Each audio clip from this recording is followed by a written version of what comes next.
Bismillahirrahmanirrahim. Assalamualaikum warahmatullahi wabarakatuh. Selamat pagi, selamat siang, selamat sore, dan selamat malam untuk semuanya.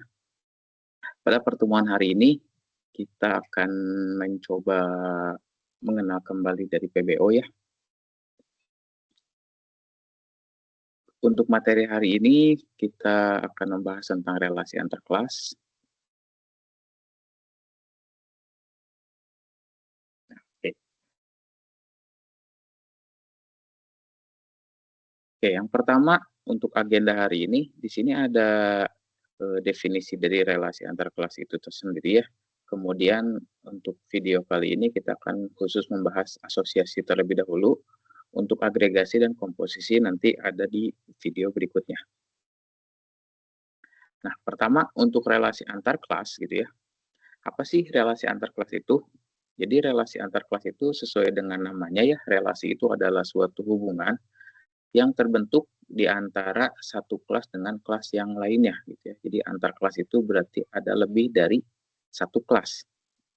Entah itu bisa hubungan dari 2 kelas, 3 kelas, 4 kelas, atau seterusnya gitu ya. Nah, relasi yang dibahas di sini, di antaranya ada asosiasi, agregasi, dan komposisi. Khusus untuk video ini kita akan membahas tentang asosiasi terlebih dahulu ya. Untuk agregasi dan komposisi akan ada di video yang lain.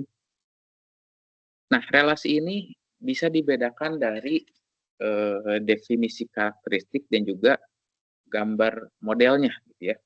Yang mana gambar modelnya itu, bisa disimbolkan di kelas diagram. Dan juga nanti akan ada variasi bagaimana relasi itu dikodekan di bahasa Java gitu ya. Nah, untuk pertama kita akan bahas tentang asosiasi terlebih dahulu. Hubungan asosiasi itu adalah hubungan antara 2 kelas yang menunjukkan bahwa objek yang satu gitu ya, objek kelas yang satu dapat berinteraksi dengan objek dari kelas yang lain gitu. Jadi saling berinteraksi antara kelas yang satu dengan kelas yang lain. Nah, nanti kelasnya itu berupa objek gitu ya. Dari kelas sudah dibuatkan menjadi objek. Nah, objek tersebut yang akan berinteraksi dengan objek yang lainnya. Hubungannya bisa satu ke banyak, ataupun banyak ke banyak. Ini tuh hubungan, eh, atau mungkin kalian sudah dibahas ini atau dipelajari di mata kuliah yang lain atau mungkin belum. Ini tuh artinya relasi dari satu objek ke satu objek yang lain atau dari satu objek ke apa namanya, ke objek yang lain juga gitu ya. Dalam artian satu ke satu itu adalah contohnya kayak kayak apa ya? Nanti deh ada contohnya di belakang. Nah, yang satu ke banyak atau banyak ke banyak itu disebutnya kardinalitas gitu ya. Itu namanya kardinalitas. Kemudian untuk simbolnya itu ditandai dengan garis tegak lurus untuk relasi asosiasi dari satu kelas ke kelas yang lainnya. Contohnya seperti ini ya. Ada di sini contohnya. Dari kelas A ke kelas B itu berelasi asosiasi. Di sini garis tegak lurus ya. Garis tegak lurus berarti dia menandakan relasi asosiasi. Kemudian kalau ada panah yang seperti ini gitu ya, bukan panah segitiga ya, ini panah yang seperti ini, itu menyatakan, sifat navigable gitu ya. Nanti navigable-nya akan dibahas di, slide berikutnya. Kemudian kalau misalkan ada, ada kondisi di mana kita punya banyak relasi gitu ya, kemudian ada relasi atau garis yang bersinggungan. Nah, kalau ada garis yang bersinggungan, kita harus menggunakan yang sebelah kanan ini ya, yang explicit crossing, bukan yang implicit crossing. Kalau implicit crossing kan seperti ini ya, garis tegak lurus aja. Tapi kalau yang explicit crossing itu dia ada melengkungnya begini gitu. Jadi yang dari atas ke bawah atau bawah ke atas ini dia akan melengkung untuk melewati garis yang horizontal. Nah, itu kenapa kita harus menggunakan yang eksplisit? Karena simbol yang explicit crossing ini digunakan untuk menghindari ambiguitas gitu ya. Jadi lebih kelihatan lagi kalau misalkan yang vertikal ini tuh dari bawah ke atas atau atas ke bawah, kemudian yang horizontalnya mah dari kanan ke kiri atau kiri ke kanan. Takutnya kalau kita pakai yang implisit gitu, nanti ini nggak begitu jelas gitu ya. Mungkin aja gitu dari bawah ke kanan gitu kan, karena si garisnya itu dia siku-siku gitu. Dari bawah ke kanan, dari atas ke kiri misalkan, kayak gitu.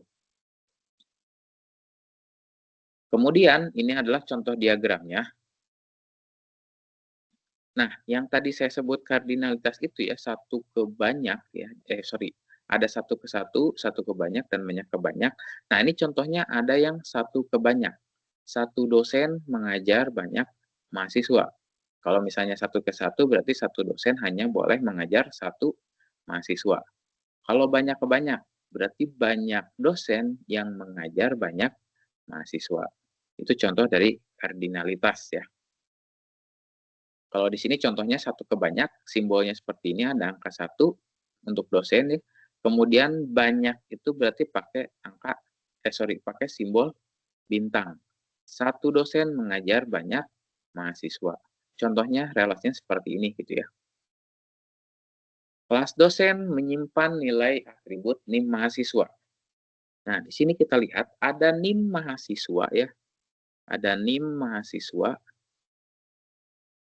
yang mana NIM mahasiswa ini akan menjadi link atau hubungan antara dosen dengan mahasiswa.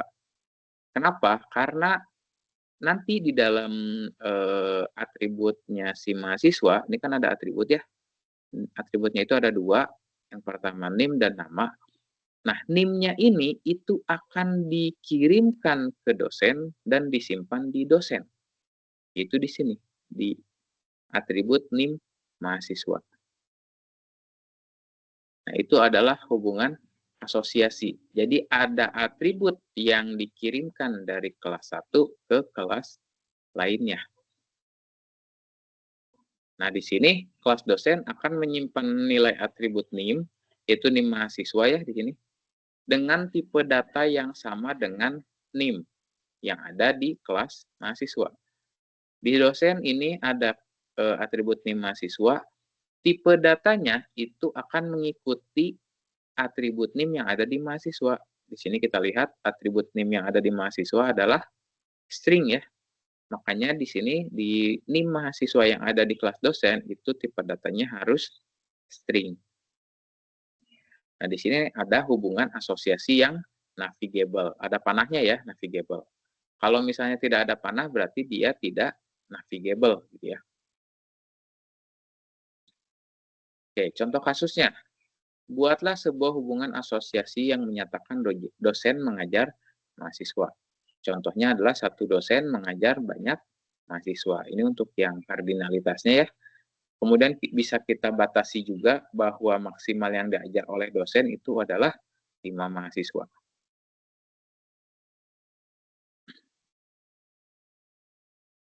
Bagaimana cara menyelesaikan soal yang tadi? Pertama, buatlah kelas dosen, ini kan udah dibikin ya kelas dosen, kemudian kita buat kelas mahasiswa juga, dan juga tentukan linknya. Di sini ada atribut link. Tentukan atribut link, yang mana atribut link itu adalah yang akan menghubungkan antara kelas mahasiswa dan kelas dosen ya. Di sini kita gunakan atribut linknya adalah NIM mahasiswa, untuk NIM dari mahasiswa. Tipe data pada atribut link itu akan mengikuti, bukan akan ya, itu harus mengikuti tipe data asli pada kelas yang awal, yaitu string. Jadi kelas yang ada di, atribut NIM yang ada di dosen, ya, NIM mahasiswa yang ada di dosen, itu harus mengikuti tipe data dari atribut NIM yang ada di kelas mahasiswa, gitu ya. Perhatikan tipe data NIM mahasiswa mengikuti tipe data NIM di kelas mahasiswa. Yang ini ya, ini harus sama ya. Ini string, di sini string. Misalnya kalau di sini string, di sini integer itu nggak boleh. Jadi harus sama. Di sini string, di sini juga string. Kenapa harus sama? Karena NIM ini yang nanti akan dikirimkan ke kelas dosen, gitu ya. Bagaimana contoh, kode programnya? Contohnya seperti ini. Ini sebelah kiri ada kelas dosen, yang mana isinya adalah kelas dosen, ini atribut kode dosennya, di sini ada atribut NIM mahasiswa, NIM MHS ya. Dia pakai, array ya, kan sesuai dengan di sini ya, pakai array yang biasa. Kemudian di sini kita bisa batasi maksimalnya menjadi 5 ya, contohnya seperti itu. Cara menambahkannya seperti ini gitu ya, misalnya di sini kita tidak menggunakan, konstruktor, tapi kita menggunakan setter getter aja. Untuk menambahkan, apa namanya, NIM mahasiswa ke NIM dosen, kita sediakan seperti ini untuk set NIM mahasiswanya, untuk menambahkan ke dalam, apa namanya tuh, array-nya ya. Kalau array yang biasa kayak gini, itu nanti kalian gunakannya kode yang seperti ini gitu. Tapi kalau misalnya tidak disimpan sebagai, apa namanya, tidak disimpan sebagai array, ya nanti akan sama-sama seperti setnya kayak gini, setter yang kayak gini. Cuman dis kode dosen sama dengan kode dosen, cuma gitu doang. Tapi karena kita pakainya array, maka kita harus tambahkan if yang seperti ini untuk menambahkan, apa namanya tuh, untuk menambahkan data ke dalam array gitu ya. Kemudian sambil dicek kalau si data array-nya itu masih cukup atau sudah atau masih apa namanya, jumlah elemennya masih cukup atau sudah pas gitu ya. Nah, contohnya seperti ini. Ini untuk kelas dosennya, ini untuk kelas mahasiswa. Untuk kelas mahasiswanya masih sama seperti kalian bikin biasa ya. Ini atribut, ini getter, setter. Nah, kemudian untuk di kelas mainnya itu seperti ini ya. Bisa dilihat di sini kita bikin satu, objek mahasiswa ya, mahasiswa yang satu yaitu M1 dengan objek M1, kemudian kita set NIM-nya berapa, set namanya siapa gitu ya. Kemudian kita siapkan juga objek mahasiswa yang kedua dengan objek yang berbeda ya. Kalau ini M1, yang ini M2, set NIM-nya berapa, set namanya siapa, kayak gitu. Kemudian contohnya kita pakai kode dosen. Kita pakai objek dosennya itu adalah D, kemudian kita set kode dosennya itu adalah kode dosen OOP misalkan ya. Nah, di sini tanda hubungan antara dosen dengan mahasiswa dengan relasi asosiasi adalah adanya pengiriman atribut dari kelas mahasiswa nih ya, dari kelas mahasiswa ke kelas dosen ya. Saya ulangi lagi.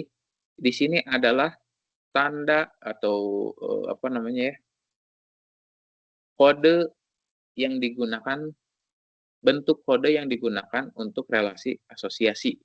Yang mana asosiasi itu adalah hubungan yang melibatkan atribut dari kelas satu ke kelas yang lainnya. Ya.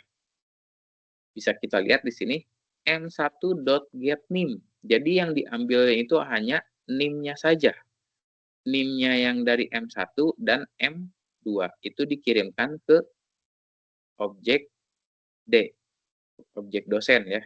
Sini ada tulisannya, perhatikan adanya pengiriman atribut NIM dari objek M1 dan M2 ke objek D.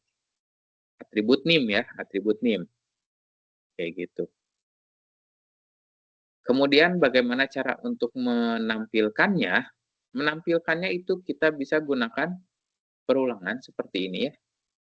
Perulangan seperti ini, gunakan perulangan untuk menampilkan kumpulan NIM yang ada di kelas dosen. Pakai perulangan seperti ini, kita pakai for gitu ya, karena data yang kita tampilkan itu ada lebih dari satu, artinya tipe datanya itu pakai array ya.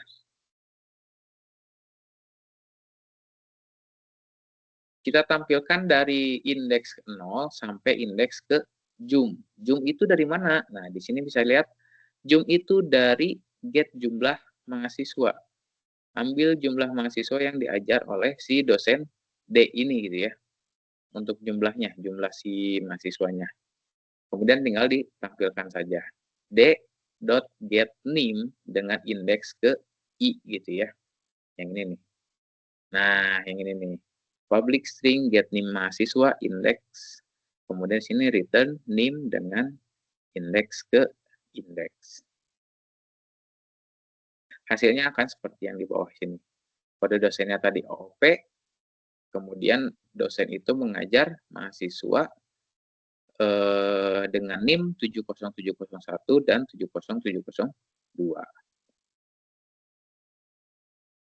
Nah, kalau yang tadi itu versi menggunakan array biasa. Sekarang ini contohnya menggunakan array list ya.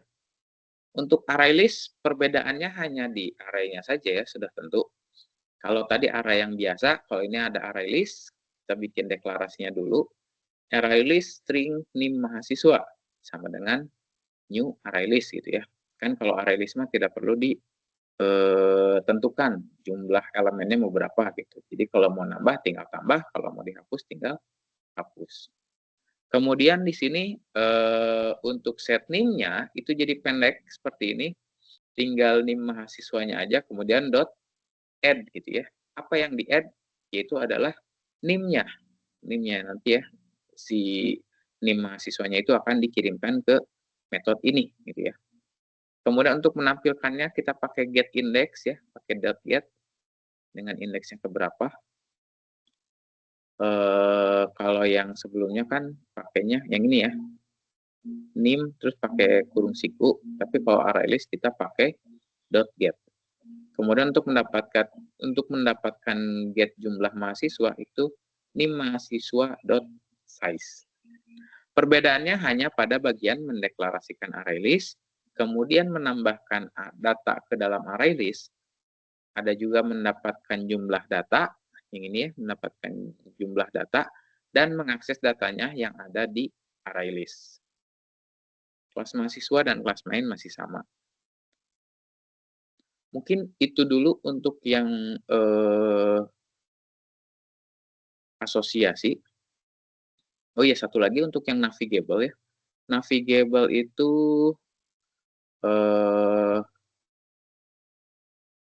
bentar. Nah, ini. Navigable itu artinya kelas dosen ini dia bisa mengakses data yang ada di mahasiswa. Yang mana di sini ditandai oleh adanya metode get NIM mahasiswa. Jadi dia bisa mengakses, menampilkan gitu ya, bisa menampilkan si NIM mahasiswa. Kayak gitu. Kalau misalkan tidak ada navigable-nya, berarti si dosen tidak bisa menampilkan NIM mahasiswa. Makanya di sini contohnya mana ya?